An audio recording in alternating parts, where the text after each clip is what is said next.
কিরে রিমি, শুনলাম ঠাকুমা নাকি তোকে বিরিয়ানি রান্না করতে দিয়েছে। এটা একটা অলৌকিক ঘটনা ঘটলো না? এটা কোনো অলৌকিক ঘটনা না। আমি ঠাকুমার কাছে রান্না শিখবো বলেছি, তাই ঠাকুমা আমাকে বলেছে বিরিয়ানি রান্না শেখাবে। তোরা তো গায়ে জ্বালা দিচ্ছে কেন রে? কি বিরিয়ানি রান্না করা শেখাবে বলেছে ঠাকুমা তোকে?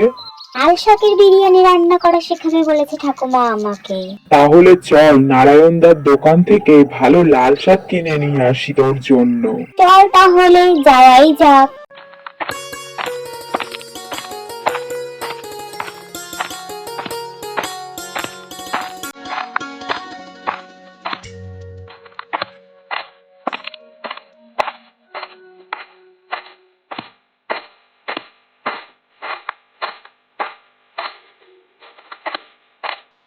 আরে মিষ্টি মা, কি লাগবে তোমার, বলো আমাকে।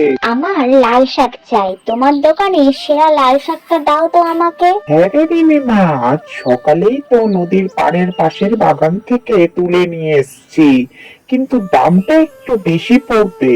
দাম বেশি মানে কত বেশি নেবে? এই শাকের আবার দাম বেশি হয় নাকি?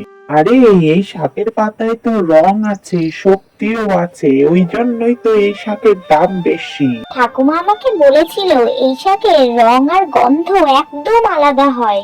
সত্যিই এই শাকের রং আর গন্ধ আলাদাই। এই শাক রান্না করলে খাবারে লাল আভা আসে। তোমার ঠাকুমা ঠিক কথাই বলেছে, উনি তো ছিলেন রান্নার দেবী। ছিল কি বলছো কাকা? এখনো আছে।